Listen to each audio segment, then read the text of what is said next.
문재인 정부, 문재인 국정원 시절에 있었던 일들이라고 얘기를 하고 나왔는데 점점 더 이 구체적인 정황들이 나오고 있습니다. 그렇습니다. 그렇습니다. 예. 그리고 어제 저희 예상한 건 2019년이라는 시점에, 2019년이라는 시점에, 그러니까 하노이 회담이 무산된 그렇죠. 이후에 문재인 정부에서의 미국에 대한 대미 그 정부 활동 필요성이 엄청나게 고조되고 있던 시기에 다 벌어진, 그때 돌체앤가바나 매장 가고 했던 것들이 나왔기 때문에 그런 것이 다 나왔는데, 오늘 조금 더 자세한 얘기들이 나왔습니다. 당시 문재인 정부가 구체적으로 그렇죠. 종전 선언에 목을 메고 있었다. 그렇죠. 그것이 결국 이런 무리한 대미 외교를 불렀고, 그리고 그게 어떻게 본다면은 어제 저희도 잠깐 해서 무슨 내용일까? 미국의 입장에서 봤을 때 저거는 선을 넘는 것이다. 라고 판단하게 만든 내용이 바로 이 종전 선언을 과도하게 추구한 거 아니었나라는 징후들이 나오고 있습니다. 그러니까 뭐 그 구독자 여러분도 잘 아시겠습니다만 종전 선언을 하면 이거 6.25 이후 현재 계속 휴전 상태인 그렇죠. 이 국면을 종전으로 바꾸게 되면 사실은 주한미군이 여기 있으면 명분도 사라지게 되고, 그렇습니다. 그래서 종전선언이라는 게 그렇게 전쟁 끝나면 좋은 거 아니야? 라고 단순하게 말하기 힘든 굉장히 고도의 그 정치, 군사, 안보적인 이 맥락들이 숨어 있는 건데, 그때 문재인 정부는 종전선언을 이끌어내려고 무진장 노력을 했었죠. 그래서 사실은 이 스미테리도 당시에 2019년 2월에 칼럼에서 종전선언은 평양과 베이징이 유엔사 해체와 중국적으로 주한미군 철수를 요구하도록 문을 열어주는 꼴이 될 수 있다. 반대 입장이었는데, 이 스미테리에게 아마 계속 강하게 부탁하고 좀 요청을 하고 해서 결국은 종전선언을 위한 그 무리한 대미 외교를 그 당시 문재인 정부가 하는데 스미테리를 과도하게 무리하게 활용하다가 이런 사단의 계기를 제공한 거 아니냐, 그런 분석이 나오는 겁니다. 오늘 조금 더 스미테리 외에 어떤 저 종전 선언을 위해서 직접 청와대와 관련된 그 정황도 나오고 있습니다. 조선일보 보도인데요. 그 재미교포 문 전 대통령의 대학 후배로 알려진 재미교포가 한 분 있다고 합니다. 현재 저희 이름 신원은 이제 익명으로 해야 되기 때문에 C씨로 이제 진칭이 되고 있는데, 어쨌든 문재인 전 대통령의 대학 후배니까 경희대 사람이겠군요. 그렇죠. 그 재미교포 한 명이 실제로 미국 의회에 대해서 그 종전선언 로비를 벌였고, 그 종전선언 로비를 벌이다가 미국한테 들켰어요. 그래서 들켜가지고 미국에서 그 한인 사회나 이쪽에서 무슨 얘기들이 실제로 나왔냐면은, 지금 그런 식으로 자꾸 너무 세게 하다가는 어저께 지금 수미테리도 결린 파라법, 외국 대리인 등록법, 이거 위반이 될 수 있다 우려가 나왔고, 미국 법무부가 한국 정부에다가 경고까지 했답니다. 그 한국 국제교류재단, 코리아 파운데이션이죠. 이 코리아 파운데이션이 자꾸 이런 식으로 활동을 하려면 아예 외국 대리인으로 등록을 하라, 이런 권고를 미국 법무부가 이렇게 내리기까지 했는데, 이 보도에 따르면 문재인 정부에서 그 파라법이 중요하다는 얘기를 들었잖아요. 들었는데 당시에 등록을 하지 않은 상태에서 윤석열 정부로 넘어오게 되면은 인수인계를 해줘야 되잖아요. 지금 우리가 국정원 미국에서 이런 일들을 활동하던 것 때문에 하여튼 미 수사당국이나 법무부가 촉각을 곤두세우고 있다. 우리한테 심지어 옐로우 카드 다음 옐로우 카드 받았다. 그 얘기를 했어야 되는데 그걸 아마 정권이 바뀌면서 전달이 안 됐고, 그러니까 옐로우 카드 2번 받으면 사실은 레드 카드 나오는데 한 장 받고 있다는 거를 얘기 안 해준 거죠. 안 해준 거죠. 현재 뭐 팩트로 100% 확인됐다고 말할 수 없지만 전후 정황을 보면 그렇습니다. 옐로우 카드가 전달이 안 된 상황에서 또 들키니까 결국 이제 이게 기소라는 게 축구로 치면 레드 카드 같은 퇴장 조치에 준한 아주 엄한 그 미국 수사 당국의 조치가 나온 거죠. 그러게 이게 지금 일부에서는 그 사실은 대부분의 정황이 발생이 돌체앤가바나 매장 갖고 뭐 이런 것들이 식사 접대나 이런 것들이 문재인 정부 시절에 2019년에 벌어졌는데, 딱 하나 윤석열 정부 출범 후에 벌어진 일이 2022년 6월에 있었던 일입니다. 2022년 6월에 미국 국무장관 주재의 비공개 회의가 끝났는데, 그 회의가 끝난 다음에 스미테리와 이 이른바 국정원 핸들러, NIS 핸들러라고 통하는 사람이 같이 차에 타고 뭔가 메모를 얘기를 해준 정황이 나왔거든요. 그러니까 이게 사실은 두 번째 옐로우 카드가 사실 이거 아니었을까 그러니까 싶어요. 거기서 딱 타고 외교관 차량 그 붙은 네. 차를 그 앞에 대고 거기 태우고 거기서 이렇게 적어온 스미테리가 적어온 메모를 이렇게 사진 찍고 하는 거가 다 미국 수사 당국에 털렸다는 거 아니에요? 그렇습니다. 저는 사실 그 스미테리 이분이 기본적으로는 이제 한국에서 태어났다가 미국 이민 가서 미국 시민이 됐지만 태어났던 원래의 조국인 한국에 대한 애국심과 이런 거에 기반해서 이런 활동을 했을 거로 보여요. 네, 네. 실제로도 여러 가지 이 북한에 대한 여러 탈북 관련된 다큐멘터리를 제작한다든지 하는 그런 행동을 보면 네. 그런데 아마도 스미테리 이분도 네. 대한민국 국정원이 그렇게 허술하게 하지 않을 거라고 믿었을 것 같아요. 아, 그렇죠. 예. 예. 이렇게 나한테 강하게 요청하고 또 뭐 부탁을 하고 한다면 최소한 국정원이 여러 가지를 아주 용의주도하게 잘 그 조치를 한 상태에서 이런 걸 부탁하는 거고 이게 뭐 나의 조국 원래 조국을 위해서도 좋은 일이라고 생각해서 했을 텐데 이렇게 사진 찍히고 이렇게 CCTV 다 털리고 더군다나 그 외교관 차에 타고 또 뭐 선물 사줄 때 그걸 또 굳이 외교관으로 면세 혜택까지 받아가면서 정말 질질질질 정말 이 단서들을 흘리고 다닌 셈이 되는데 아마 스미테리는 그걸 예상을 못했겠죠. 못했을 거. 저는 그렇게 봅니다. 네, 예. 그 합리적인 그러니까요. 추론이죠. 예. 그런데 이제 안타깝게도 스미테리와 접촉했던 그 우리 국정원 요원들 미국 표현에 따르면 NIS 핸들러들은 예. 그렇게 베테랑들이 아니었던 걸로 그러니까요. 보입니다. 오늘 동아일보 보던데 정권 바뀔 때마다 국정원을 하도 물갈이를 하다 보니까 그러니까요. 이게 완전히 아마추어들이 들어가서 하다가 예. 그러니까 이런 정보 활동을 경험해 본 사람들은 방금 말씀하신 그렇죠. 대로 정보 수집에 이게 ABC가 안 돼 있다.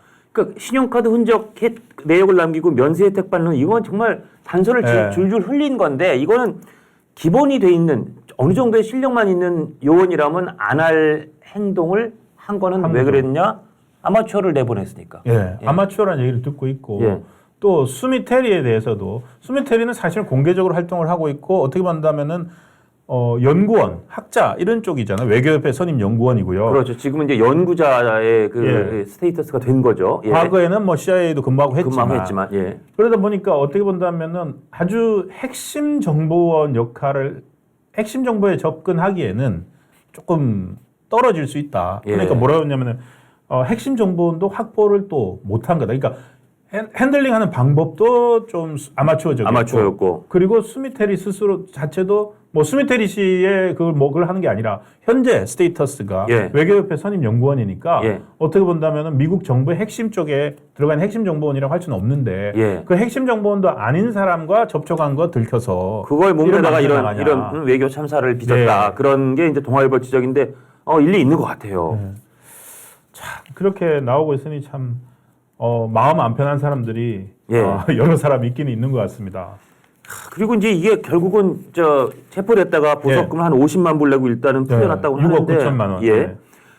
앞으로 결국 정말 대배심을 거쳐서 일단 기소가 됐잖아요. 그럼 네. 재판을 정말 계속 받게 되는 상황이 되면 이거야말로 사실은 공소 취소 외교적인 해법을 통해서 공소 취소를 좀 해야 되는 그야말로 이 상황이 그런 상황 같은데 부끄러워. 근데 이게 재판이 진행되고 그러면 앞으로 아마 그 미국에 있는 지한파들도 야 이거 함부로 한국을 위해서 내가 정말 공익을 위한 공적인 그 봉사와 헌신의 마음을 하더라도 이거 안 되겠는데 뒤책임도 못 져주고 이렇게 미숙하고 하면 안 되겠다. 그래서 굉장히 위축될 우려가 있지 않겠어요?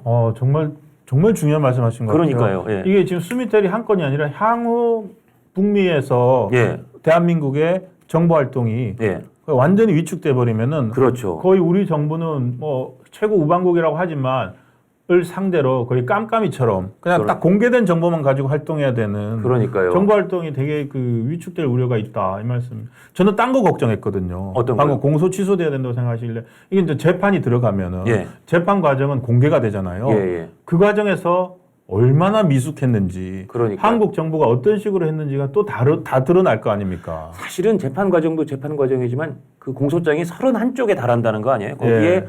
사실은 그 미국 수사 당국에서 약간 작심하고 이 스미테리도 잘못했지만 그 대한민국 국가정보원의 활동도 이렇게 굉장히 그 선도 넘었고 도의에도 어긋났고 아마추어였다는 거를 사실상 다 오픈해 놨어요. 예. 그걸 읽고 있으면 저도 뭐 전문을 읽은 건 아닙니다만 누가 이렇게 그 네. 블로그 올린 걸 쭉 길게 읽어보는데 얼굴이 화끈거리더라고요. 부끄러웠죠. 예, 예. 그러니까 지금 정보기관은 사실은 정말로 음지에서 일하면서 드러나지 않아야 되는데 예. 또 이거를 또 전 세계 뭐 유명한 뭐 CIA, 모사드 뭐 이런 또 다 볼 거 아니에요. 그러니까요. 야, 그리고 중국도 볼 거고 북한에서도 볼 거고 야, 한국 안기부 한국 국정원 참 수준 이 정도밖에 안 되는구나 하면서 코웃음 칠 생각을 하면은 참 망신살이 뻗었습니다. 망신스럽습니다. 예. 네. 아이 참. 그 국정원장을 말입니다. 박지원 국정원장, 뭐 서훈 국정원장 이런 사람들 예. 도대체 뭐 하신 겁니까 그때? 물론 이제 그냥 반론 차원에서 민주당은 뭐 이번에 걸린 것 중에 보면 민주당 시절 걸린 건수보다 윤석열 대통령 한 이후에 걸린 그 숫자로 따져보면 그게 더 많으니 꼭 민주당 때 잘못했다라고 하는 거는 아니다라는 취지의 반론은 했다는 거는 한 줄 뭐 밝혀두겠습니다. 숫자가 또 해보면 그렇게 주장해요. 저도 이제 그냥 그 주장만 본 건데 확인해보지 못했습니다. 예. 예. 그래서 지금 뭐 박지원 전 국정원장이죠. 그렇죠. 현재 박지원 민주당 의원, 예. 의원이 뭐 아침에 무슨 페이스북에 글을 올렸다고 올렸죠. 합니다. 예. 그 미국 검찰에 그래서 뭔가 이게 변명 제대로 된 거 뭐 왜 그럴 수밖에 없었는지 있을 줄 알았는데 예. 꼭 그런 말도 없어요. 예. 자꾸 하지 마. 이거는 국익에 도움이 되지 않는 일이야. 일단 그렇게 얘기하더라고요. 하지하책이다. 하지하책이다. 예. 예. 상당히 이 뭐 우리 군인들한테 복도에 나가서 두 손 들고 서 있으라 이런 식으로 항상 이게 주목받는 말만 하시는 분인데 예. 상당히 점잖게 말을 하셨네요. 별로 할 말이 없어서 이랬을 거라고 저는 생각이 됩니다. 그러면서 이제 뒤에 그 국정원 1차장으로 근무했던 박선원 의원이 이제 기자회견한 반박글이 거기에 이제 그런 게 나오네요. 수미테리 공소장이 적시된 혐의는 박근혜 정부 당시 내용이 8항, 예. 문재인 정부 당시 내용이 12항, 예. 윤석열 정부 첫 해에만 무려 20개 항이 기술됐다라는 식의 반론을 이제 박선원 전 국정원 1차장이 내놨다. 이거를 이제 박지원 의원도 저기 언급한 인용한 그런 상황인 것 같습니다. 네. 참, 박선원도 참 어떻게 이런 경력을 가진 사람이 국정원 1차장을 했을까 싶을 정도의 당시에도 사람인데. 사실은 국정원의 그 2인자, 3인자급이 되기에는 매우 부적절하다는 비판이 그렇죠. 많았었습니다. 네. 예. 그러니까 이런 예. 인사들을 통해서 현재 국정원의 수준이 그렇게 되지 않았을까? 그렇죠. 저는 정보 역량이 무너지지 않았을까? 예. 왜냐하면은 뭐 정보는 사실상 휴민트라고 해서 북한 그렇습니다. 쪽이나 예. 이런 쪽에 개인 아름아름으로 아는 정보들이 중요한데 예. 이런 박선원 같은 분이 자기의 상관으로 온다. 예. 그러면은 야 내가 내 정보를 저 사람한테 알려줘야 된다. 힘들었던 사람들 많을 것 같습니다. 그러니까요. 당시 하여튼 국정원 내부에서도 그런 고충을 토로했던 사람들이 이제 후문을 통해서 들리고 있고요. 그 어제 석관부터 이제 그런 얘기가 나오는데 사실은 이 수미 테리가 이렇게 기소된 것도 문제지만 그 정박이라고 하는 이제 한국 관련된 저 국무부의 아주 한국 관련된 고위 책임자이 부차관 보니까 아마 우리 직급으로 따지면 좀 미국이 복잡합니다만 국장이나 부국장급 정도 되는 부차관보가 얼마 전에 사실은 이름 잘 모르는 이유로 그 자리에서 이제 해직됐단 말이에요. 그만뒀는데 개인적인 사유로 사임했다 그랬는데 이 그 수미테리의 공소장에 보면 정박 이 전 부차관보로 여겨지는 사람도 거기에 이제 기술이 돼 있어서 이러다가 우리 그 미국에서 한국적 정책에 여러 가지 관여했던 핵심 인사들이 이러다가 줄줄이 라인에서 배제되는 그럼 사실 우리 입장에서는 대미 외교의 큰 허점이나 그 구멍이 뚫릴 수 있거든요. 그런 걱정, 우려도 나옵니다. 알겠습니다. 사실은 지금 뭐 이런 활동은 저는 우리 워싱턴에서 아까 KF라고 해서 코리아 파운데이션 얘기가 나왔는데 그런 활동은 우리만 하지 않았을 것 같아요. 그러니까요. 전 세계 여러 나라 했을 텐데 왜 유독 한국만 걸렸는지. 네. 웃을 일이 아닌데. 그러니까요. 웃음이 나왔습니다. 그러니까 그때 왜 파라 등록이라든지 뭐 이런 거를 조금 더 전공법으로 할까 하는 고민을 안 했을까? 그러니까 저희는 자꾸 의혹을 갖는 게 특히 종전 선언을 둘러싼 당시 문재인 정부 당시 그 정부의 조급함이 이런 결국에 참사, 외교적 참사, 안보의 참사로 이어지는 도화선이 아니었나 그런 의심을 하게 됩니다. 그렇습니다. 이거 참 안타까운 일입니다, 진짜. 예.